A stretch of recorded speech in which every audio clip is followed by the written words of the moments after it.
Un arrogante doctor humilla a su conserje por silbar una melodía, sin saber que era el tesoro perdido que llevaba 30 años buscando.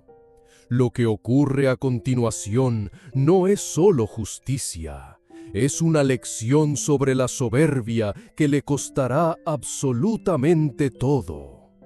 Quédate y descubre el error fatal que destruyó su carrera. No olvides comentar desde qué país nos estás viendo, porque esta historia nos recuerda que el mayor conocimiento a veces se esconde en el lugar más humilde. El Instituto Nacional de Acústica y Patrimonio Sonoro era un santuario de cristal y acero, un templo moderno dedicado a la preservación del sonido. Sus pasillos, pulcros y silenciosos, olían a ozono y a papel viejo, un aroma que para el mundo era sinónimo de progreso, pero que para Mateo Vargas era solo el olor de la soledad. A sus 50 y tantos años, la vida le había tallado un mapa de arrugas en el rostro y callos en las manos, un testimonio mudo de décadas de trabajo honesto y sin pretensiones. Con su uniforme gris casi invisible y su carrito de limpieza, Mateo recorría las salas como un fantasma humilde, borrando las huellas que los genios y académicos dejaban tras de sí. Él era el guardián de la limpieza, el hombre que hacía que el brillo del mármol reflejara la grandeza de los demás. Pero Mateo tenía un secreto, un tesoro que no se guardaba en ninguna de las bóvedas climatizadas del instituto. Era una melodía, un silbido suave y melancólico que brotaba de sus labios casi sin querer, un susurro que se enredaba con el eco de sus pasos. No era una canción de la radio ni una tonada popular. Era algo mucho más antiguo, un eco que llevaba en la sangre. Era el canto que su abuela, una mujer de ojos profundos como la noche, le cantaba para dormir en la Sierra de las Almas Perdidas. Una canción que, según ella, no estaba hecha de notas, sino del susurro del viento nocturno y el latido mismo de la tierra. Mateo no sabía de musicología, pentagramas o armonías complejas. Su conocimiento era más profundo, más visceral. Sabía que esa melodía era su única herencia, el último vestigio de su pueblo, los hijos del silencio, un linaje casi extinto, borrado de los mapas y de la historia oficial. Para él, silbar en la soledad de aquellos pasillos no era un pasatiempo, era un acto sagrado, una forma de mantener viva una memoria que el mundo entero se había esforzado por olvidar. Cada nota silbada era una ofrenda a sus ancestros, una declaración silenciosa de que mientras él respirara, ellos no desaparecerían por completo. Llevaba una tristeza vieja en el corazón, la de ser el último portador de un tesoro invaluable que a nadie en ese templo de la ciencia parecía importarle. Lo que no sabía era que a pocos metros sobre su cabeza, un hombre lo daría todo por escuchar lo que él regalaba al aire cada noche. En el último piso del instituto, en una oficina con vistas panorámicas a la ciudad, reinaba el doctor Julián de la Cuesta. Su nombre era una leyenda en el campo de la etnomusicología. Un hombre cuya reputación era tan impecable como sus trajes de diseñador italiano. Su vida entera era una obsesión casi monacal, la búsqueda del son de la noche antigua, una pieza musical legendaria perteneciente a los hijos del silencio. Descrita en antiguos códices como la matriz sónica de una cultura perdida, la canción era para él el santo gral del sonido. De la Cuesta había dedicado 30 años de su vida a esta búsqueda. Había escrito libros que eran lectura obligatoria en las universidades, dado conferencias en todo el mundo y ganado prestigiosos premios por su trabajo teórico sobre una canción que nadie vivo había escuchado jamás. Se consideraba a sí mismo no un investigador, sino el guardián de ese legado. Un sumo sacerdote protegiendo un tesoro auditivo que solo él era digno de encontrar. Su arrogancia, sin embargo, era tan vasta como su conocimiento. Construida sobre una montaña de elogios, despreciaba la mediocridad, la impureza y la vulgaridad con una pasión casi física. Para él, la música popular era solo ruido, y los músicos sin formación académica, simples charlatanes que ensuciaban el arte. Esa noche, la frustración le roía el alma. Revisaba por 10ª vez la transcripción de un fragmento recuperado de una vasija antigua. Era prometedor, pero incompleto. El silencio de su oficina era espeso, casi sagrado. Y fue entonces cuando lo escuchó. Un sonido apenas perceptible que se coló bajo la puerta de caoba maciza. Un silbido, simple, etéreo, pero para sus oídos entrenados sonó como una profanación. No era el timbre puro de un instrumento calibrado, sino el aire imperfecto pasando por labios humanos. Lo sintió como una burda imitación, una ofensa personal.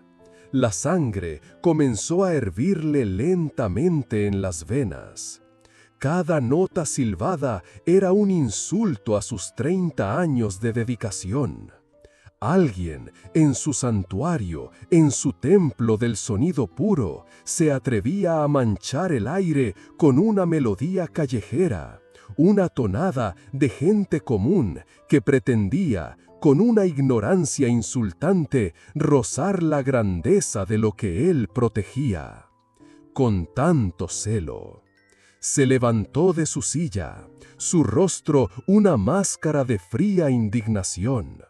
Era hora de recordarle al mundo profano que en su dominio el silencio era preferible al ruido sin linaje. Impulsado por una furia fría y académica, el doctor de la Cuesta salió de su oficina. Siguió el sonido con la precisión de un cazador, sus pasos resonando en los pasillos vacíos. El eco lo llevó hasta el gran atrio del instituto, un espacio monumental de 3 pisos de altura, con una acústica tan perfecta que podía capturar el susurro más leve. Allí, bajo la luz tenue de la noche, estaba Mateo, moviendo su trapeador sobre el suelo de mármol con un ritmo pausado y metódico, y el silencio llenaba el espacio. No era un sonido invasivo, sino uno que parecía pertenecer al lugar, rebotando en el mármol y el cristal con una pureza desgarradora. De la Cuesta se detuvo en la penumbra, observándolo desde la distancia como un depredador que acecha a su presa. A su lado, terminando de guardar unos equipos de grabación, se encontraba Sofía, su alumna más brillante y devota, una joven que veía en él no solo a un mentor, sino a un ídolo. «Doctor, ¿ocurre algo?», preguntó ella en voz baja, notando la rigidez casi violenta en la postura de su maestro. Él no le respondió. Avanzó hacia Mateo, sus zapatos italianos de piel resonando con una autoridad gélida que cortaba el aire. Cada paso era una declaración. «Usted», dijo. Su voz no era un grito, sino un latigazo. Mateo se detuvo, el movimiento del trapeador cesando de golpe. Se giró lentamente, y el silbido murió en sus labios, dejando un silencio repentino y pesado. «Buenas noches, doctor», dijo, con una deferencia natural. De la Cuesta esbozó una sonrisa condescendiente, una mueca de superioridad que no llegaba a sus ojos. ¿Se puede saber qué es ese ruido que está haciendo? ¿Cree que esto es una cantina de barrio? Este es un lugar de estudio serio, un templo del sonido. Mateo lo miró, una arruga de confusión surcando su frente. «Es solo una canción, señor, para acompañarme en el trabajo».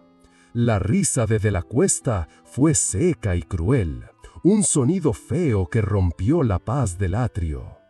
«¿Una canción? Por favor. Lo que usted produce es una imitación barata, una melodía sin estructura, sin historia, sin linaje.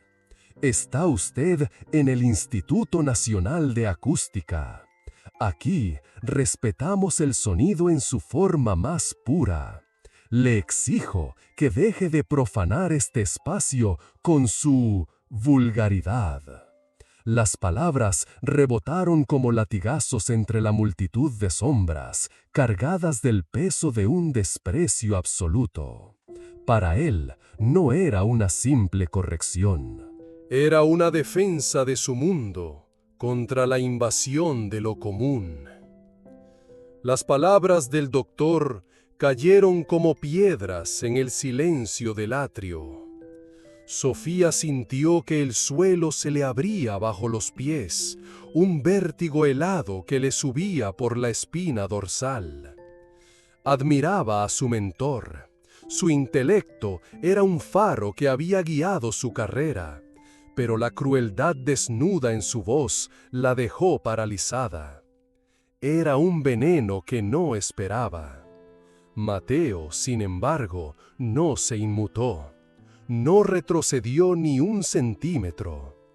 En sus ojos había una calma profunda, una dignidad forjada en una vida entera de ser invisible para gente como el doctor. Era la serenidad de un roble que ha soportado 1000 tormentas. «Con todo respeto, doctor», dijo con una voz suave pero firme, que pareció absorber la arrogancia del ambiente. «Esta melodía no es ninguna vulgaridad, es de mi gente». La respuesta, en su sencillez, solo enfureció más a de la Cuesta. La vio no como una defensa, sino como un acto de desafío intolerable. «Su gente», repitió con una carcajada que era puro desdén. «¿Y quién es su gente, si se puede saber? ¿Un club de aficionados que se reúne en una plaza a desafinar? No me venga con sentimentalismos baratos. Lo que usted silba es una copia mal hecha de fragmentos tonales que ha escuchado por ahí en la radio. No tiene valor, no tiene historia, es ruido». Se acercó a Mateo hasta casi tocarlo, invadiendo su espacio personal con la clara intención de intimidar. Su rostro era una máscara de desprecio absoluto. «Escúcheme bien», sisió, bajando la voz a un susurro amenazante. «Mientras trabaje aquí, mantendrá la boca cerrada. Su trabajo es limpiar la suciedad, no contaminar el aire con sus lamentos de aficionado. ¿Ha quedado claro?»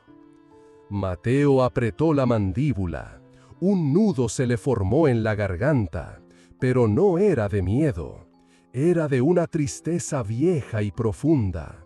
El dolor de sentir el peso de su abuela, de sus ancestros, siendo pisoteados por la bota pulida de la ignorancia arrogante.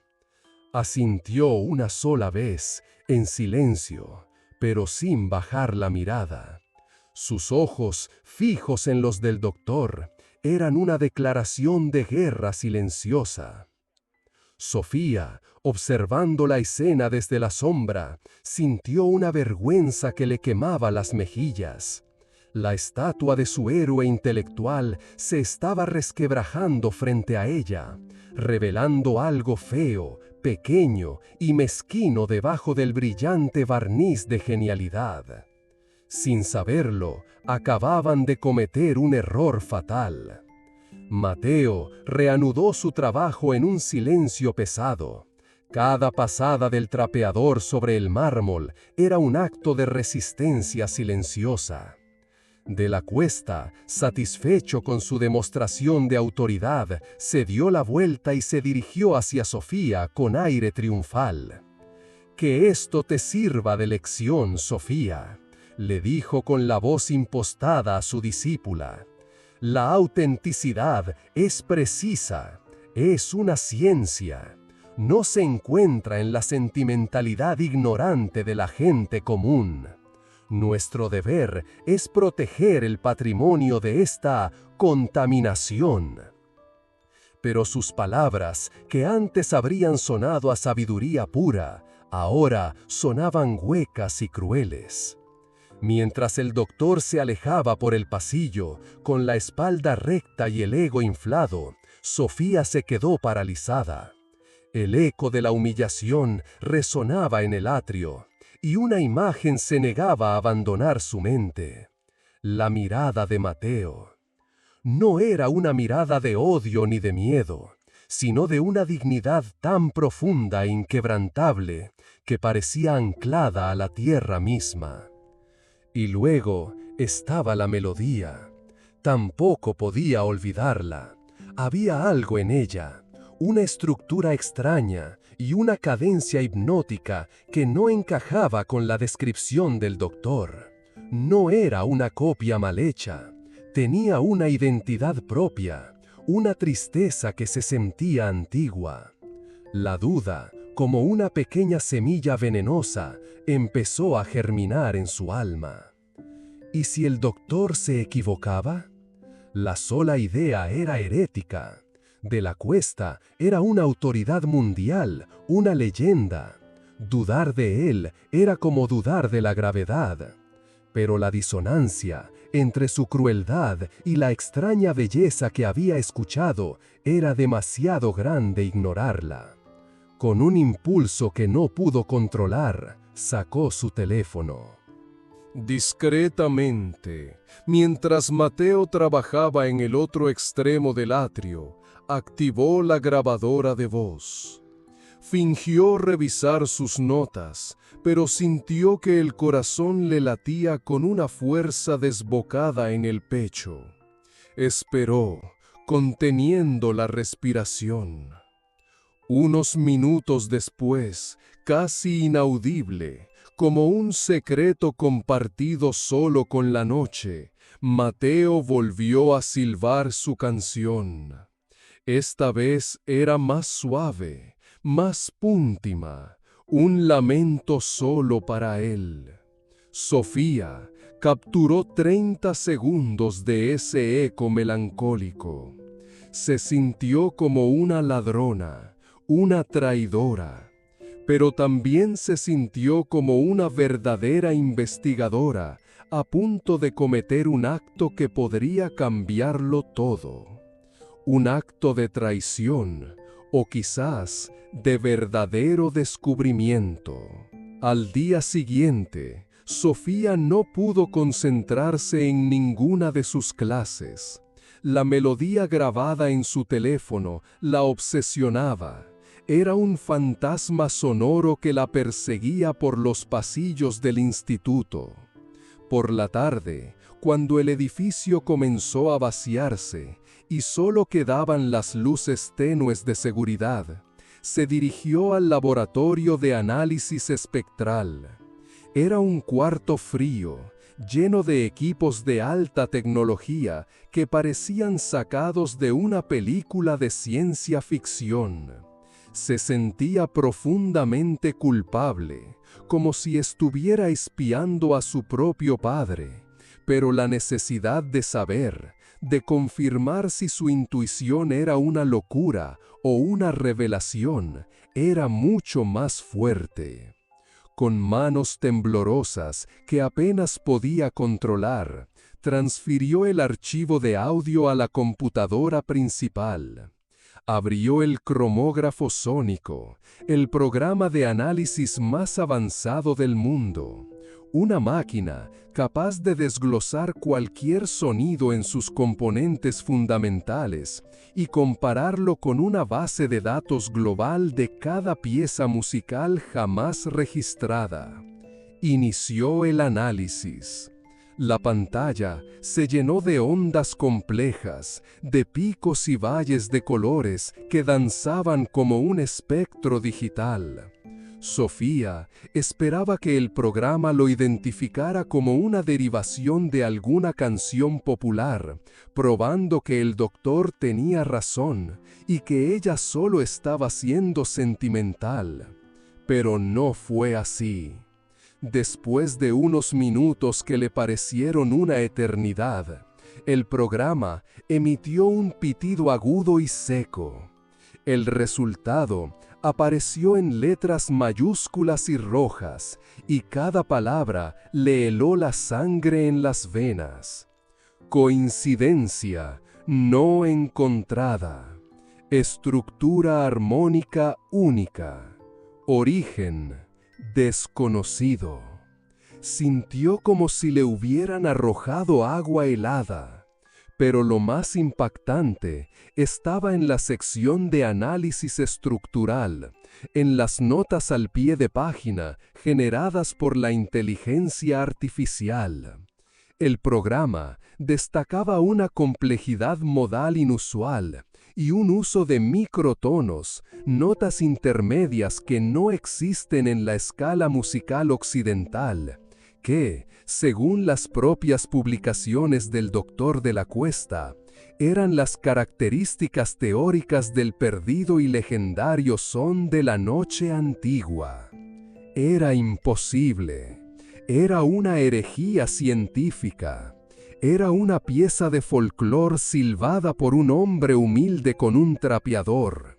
Era un fantasma apareciendo en la máquina. Una verdad que amenazaba con derrumbar el templo de conocimiento que tanto admiraba. Sofía sintió que el corazón le daba un vuelco, un golpe seco y potente contra las costillas. Corrió el análisis 3 veces más, casi rezando por un resultado diferente, por un error que la salvara de la verdad que tenía frente a ella. Pero el resultado fue siempre el mismo, implacable. Tenía en sus manos la prueba digital, irrefutable, de que la melodía de Mateo no solo era auténtica, sino que con una probabilidad abrumadora, era la pieza que el Doctor de la Cuesta había buscado obsesivamente durante toda su vida. Con la impresión de los resultados en la mano, una mezcla de pánico y una extraña euforia la invadió. Tenía que mostrárselo, debía hacerlo. Subió los 3 pisos hacia la oficina del doctor casi corriendo, sin pensar en las consecuencias.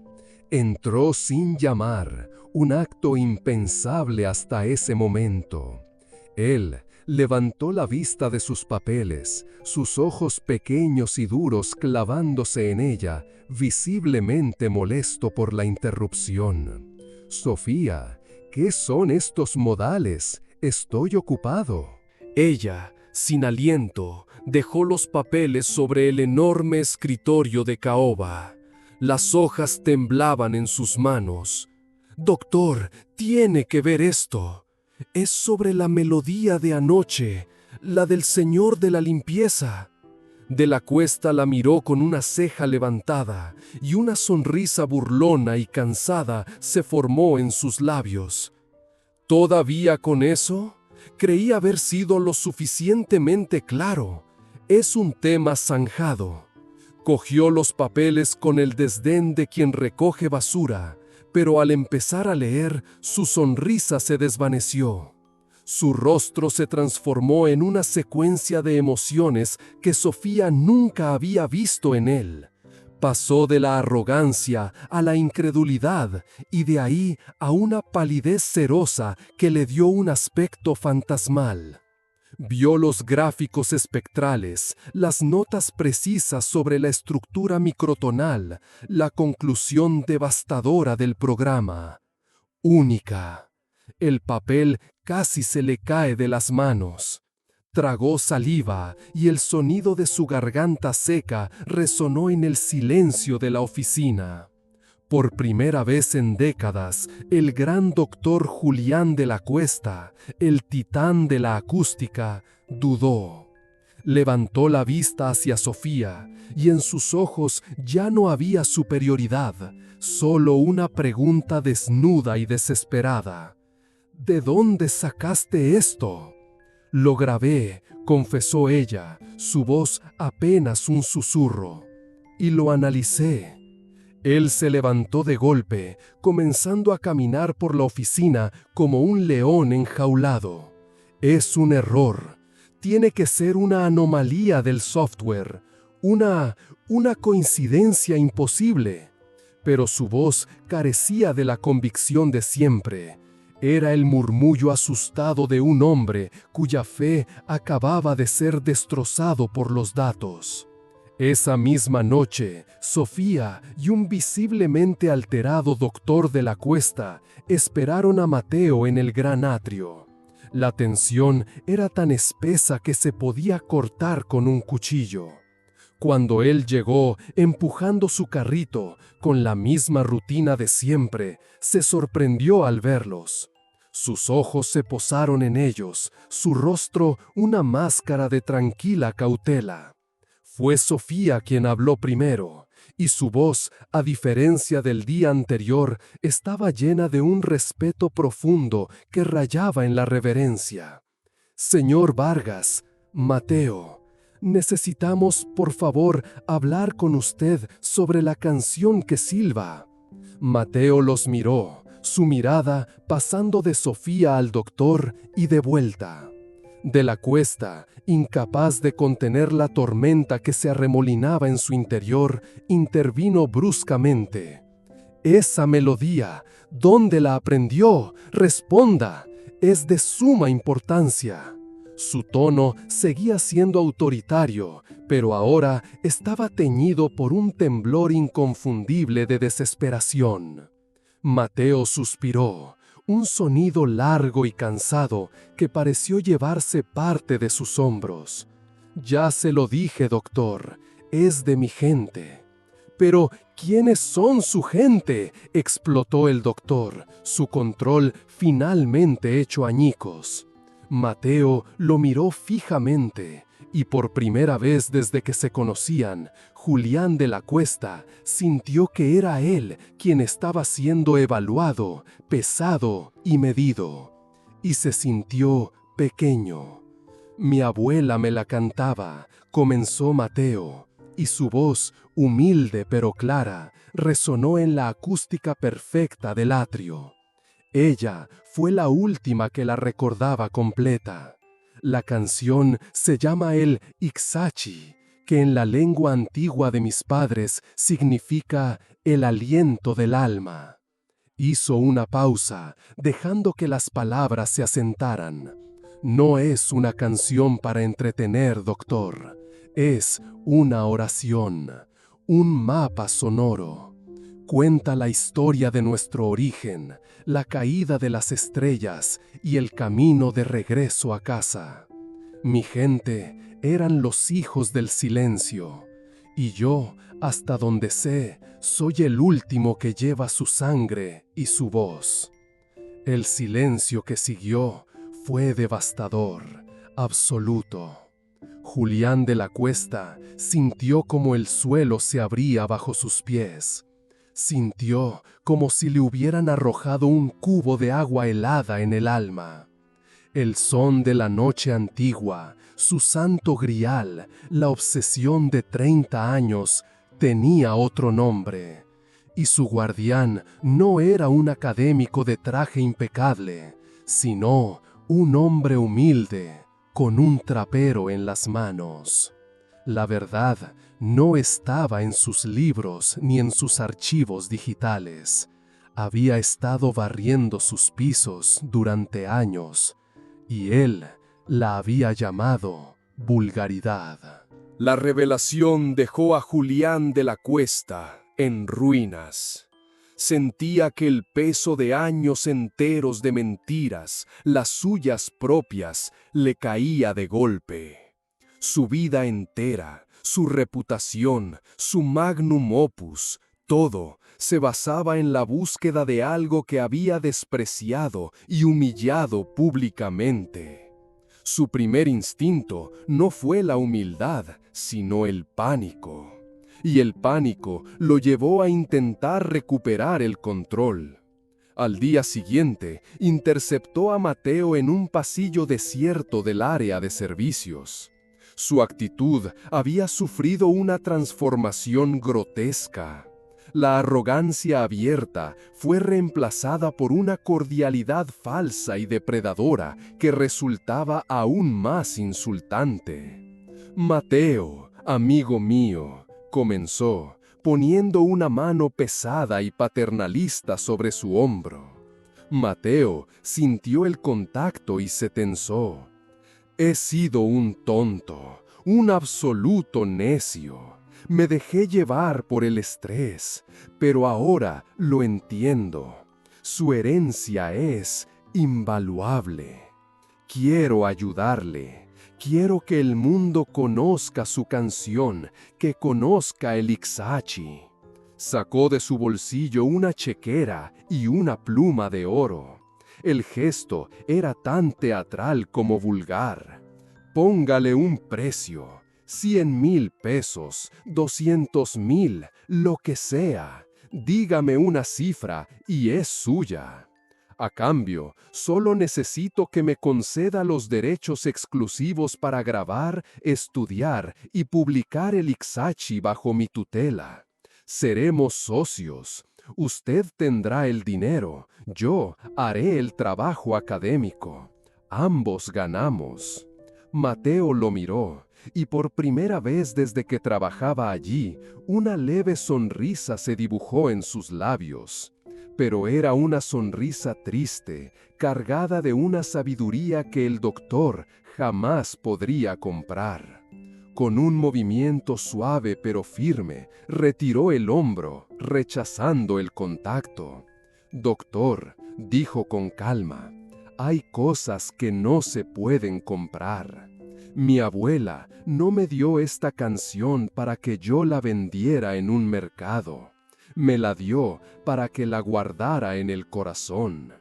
De la Cuesta apretó la mandíbula y la máscara de amabilidad se agrietó, revelando la desesperación que había debajo. «No sea ingenuo. Esto es más grande que usted, que su abuela. Es por la historia, por el patrimonio de la humanidad». Mateo negó con la cabeza lentamente, sus ojos fijos en los del académico. «Usted no quiere preservar la historia, doctor. Usted quiere poseerla. Quiere ponerle su nombre. Y mi memoria, la memoria de mi gente, no está en venta». El rechazo de Mateo desató la peor versión de Julián de la Cuesta. La verdad siempre encuentra su camino, pero a veces los hombres poderosos intentan construirle muros. Viendo que no podía comprar el silencio, recurrió al veneno de la calumnia. Con la desesperación de un animal acorralado, hizo correr el rumor en los círculos académicos de que Mateo era un fraude, un oportunista astuto que había robado fragmentos de su investigación para tejer una historia falsa y conmovedora. Pero ya era tarde. La verdad, una vez liberada, tiene su propia fuerza. Sofía, completamente asqueada por la conducta de su mentor, sintió que el pedestal sobre el que lo había puesto se derrumbaba y decidió que no se hundiría con él. Tomó una decisión que cambiaría su vida. Pasó la noche en vela y escribió un artículo detallado y meticuloso para el blog de antropología de la universidad, un medio digital muy respetado en la comunidad académica internacional. En él, con una honestidad brutal, narró toda la historia. No omitió nada. La humillación pública en el atrio, la grabación secreta que hizo por una corazonada, el impactante análisis espectral del cromógrafo sónico y finalmente la humilde y poderosa confesión de Mateo. Publicó los gráficos del análisis como prueba irrefutable y concluyó con una breve pero profundamente respetuosa biografía de Mateo Vargas, a quien llamó el último guardián de los hijos del silencio. El artículo se propagó como un incendio en un bosque seco. La verdad siempre es una buena historia. En cuestión de horas, fue recogido por periódicos nacionales y poco después por agencias de noticias internacionales. La narrativa era demasiado poderosa para ser ignorada. El genio arrogante, la eminencia mundial, humillado por la verdad encarnada en el hombre más humilde de su propio instituto. El Instituto Nacional de Acústica se vio envuelto en un escándalo de proporciones mayúsculas. Los teléfonos no dejaban de sonar. Periodistas acampaban afuera. El director del instituto, un hombre pragmático llamado Armando Herrera, convocó una reunión de emergencia. La reputación de su institución y la de su académico estrella pendían de un hilo muy fino, a punto de romperse. La reunión fue en la sala de juntas del instituto, un espacio frío e impersonal reservado para las decisiones importantes. Estaban el director Herrera, un lívido y demacrado doctor de la Cuesta, una Sofía nerviosa pero resuelta, y para sorpresa de todos, en la cabecera de la mesa, Mateo Vargas. Un coche oficial del instituto lo había ido a buscar a su modesta casa esa mañana.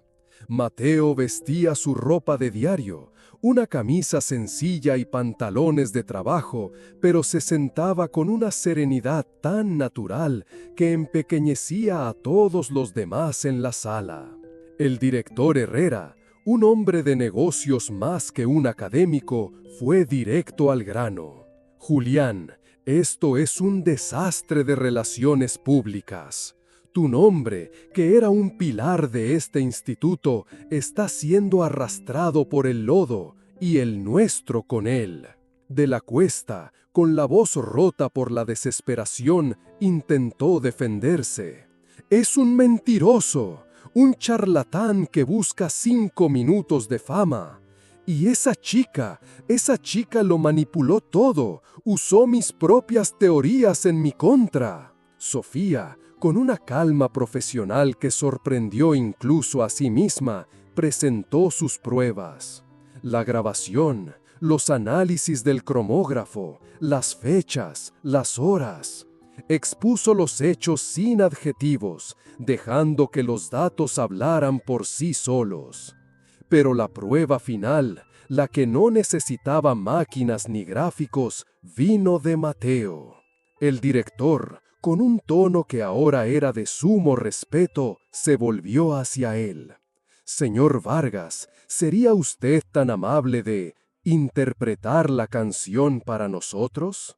Mateo asintió, cerró los ojos y en el silencio estéril y climatizado de la sala de juntas, no silbó, cantó. Su voz, aunque no entrenada en conservatorios, era profunda y resonante, llena de una pena y una belleza ancestrales que parecían venir de la tierra misma. Cantó el Ixachi en la lengua olvidada de sus padres. Nadie en esa sala entendió una sola palabra, pero todos, sin excepción, comprendieron la verdad. El sonido llenó la habitación, una verdad líquida que no se podía refutar. Cuando terminó, Julián de la Cuesta estaba completamente deshecho. Se cubrió el rostro con las manos. No había argumento posible contra una verdad tan pura y dolorosa. El director Herrera carraspeó, visiblemente afectado. Tomó su decisión. Julián, a partir de este momento, estás suspendido de todas tus funciones. Se abrirá una investigación completa sobre posible plagio por omisión y acoso laboral. La sentencia cayó con la fuerza de una guillotina. El titán de la etnomusicología había caído, no por un rival académico, sino por su propia incapacidad de escuchar. El escándalo transformó la vida de todos, como una onda expansiva que reorganiza el paisaje. Julián de la Cuesta lo perdió todo. Sus títulos honoríficos fueron revocados, su cátedra fue suspendida indefinidamente y las editoriales cancelaron sus contratos. Se retiró de la vida pública, convirtiéndose en un fantasma, un hombre roto cuya mayor y última contribución a la musicología fue demostrar que la arrogancia te deja irremediablemente sorda. El instituto, en un torpe pero sincero intento por reparar el daño irreparable, le ofreció una disculpa pública formal y creó la Fundación Ixachi para el Patrimonio Intangible.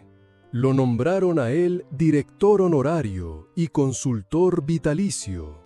Mateo aceptó, no por el título ni por el generoso sueldo que lo acompañaba, sino por la oportunidad de cumplir, finalmente, la promesa que le hizo a su abuela en su lecho de muerte, que su canto no muriera con él.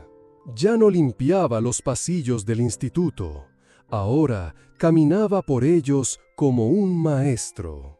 La última escena lo muestra en el gran atrio, el mismo lugar de su humillación, pero el espacio se siente diferente, más cálido.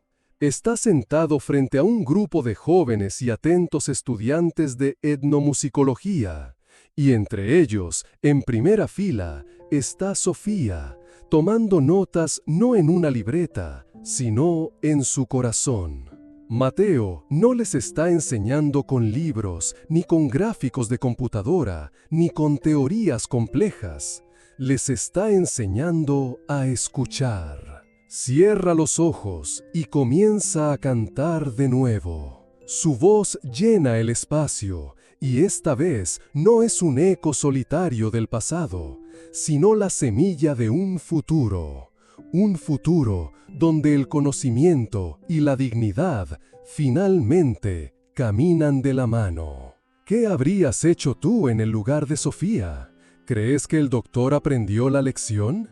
Déjanos tu opinión en los comentarios, porque si algo nos enseña esta historia, es que las apariencias pueden engañar, pero el respeto y la dignidad siempre deben ser innegociables. Si te gustó, no olvides darle like y suscribirte al canal para más historias que nos hacen reflexionar.